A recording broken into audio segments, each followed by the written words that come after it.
Hey, well, hello to everyone out there in YouTube land. I hope that everybody is doing well. I am doing good. I am busy. I am too busy because the thing that I'm supposed to be doing in the kitchen, I'm not doing. I'm supposed to be cleaning and marinating some chicken so that I could, in a couple of days, I can can it. But I haven't even gotten to that yet. And I've been in the kitchen a good 4 hours now. Yeah, good 4 hours, but hopefully y'all be done. I've been making up stuff to do. It just sometimes I'm just a bad, naughty person. No. But what I was doing, because getting back to basics. I don't know about you or what your family did, but I remember times when my mother would bake peaches. That would be our dessert, and then, those days when we had a lot of apples. You made a lot of applesauce. I made a lot of applesauce for my children, and whatnot. But I remember baked apples and stuff like that, and that would be our dessert and or part of the a side dish. Baked apples or baked peaches and applesauce. Cause pork chops and applesauce. You remember that? You remember that? But yeah, well, because it's good for you and it cuts the acid.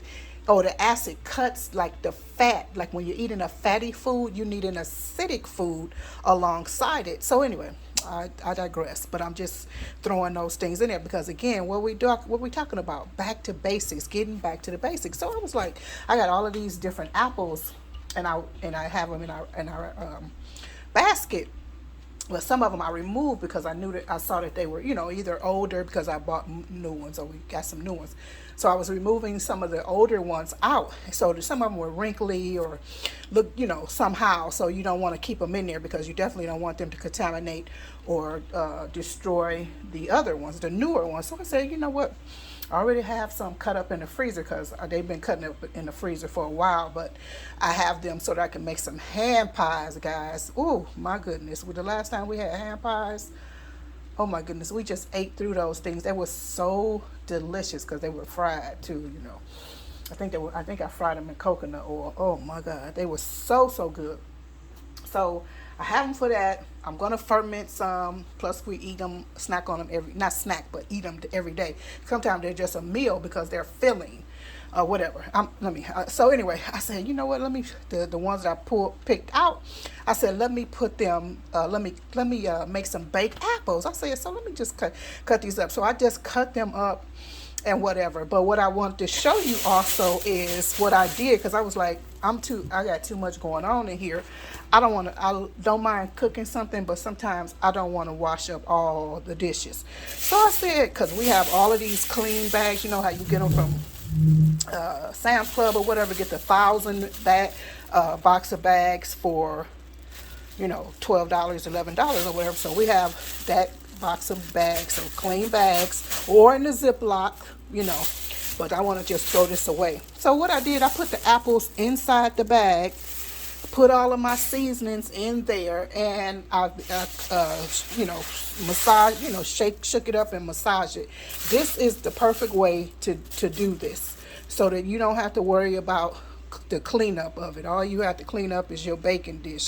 And the last person that eat out of this baking dish is the one that's got to clean it anyway. No, but let me show you. So now look at that. Just look at your bag that you throw away or whatever. But this is so good. Nice little dessert. You can put like a flour crust, something on top of it to make it a dump case or whatever. But this is even more perfect. Just baked apples. Very simple. I just put a tiny bit of allspice on it. I have in here ginger, some royal cinnamon. I put on there some Mexican vanilla blend extract. I used like 2 teaspoons of cornstarch, and you don't have to use the cornstarch. I just kind of for thickener or whatever. And I used lime juice. You can use lemon juice or lime juice. I prefer the taste of lime juice sometimes. And I put maybe like a half a cup of brown sugar and a half a cup of or cane sugar in it, and put this in the oven on maybe 350 to 375 depending on your altitude or your oven for about 15 to 30 minutes. And don't forget to put the butter on top. Don't you forget to put the butter on top. So I'm going to put the butter, going to level this out a little bit and then put the butter on top. Then I'm going to put it in the oven. You know what I mean? Don't forget the butter now. Don't forget that caramely taste, because that's going to mix in there and make it taste so like a caramel apple. Oh my goodness. It's going to be so delicious. So anyway, I'll probably come back when it's done. If I don't, arrivederci. Wait, look at this. Look at how it's behaving up in here. So once I take this out, I'm going to allow it to cool for a while, and that sauce is just going to be very caramelized and sweet, sticky, and delicious. And don't forget also, try to remember to use baking apples, because you don't want sloppy, soggy apples. You want them to be firm and stay together or whatever. So anyway, hope you enjoy this video. Talk to you later. Bon appetit. Back to basic desserts and or sides for your dinner.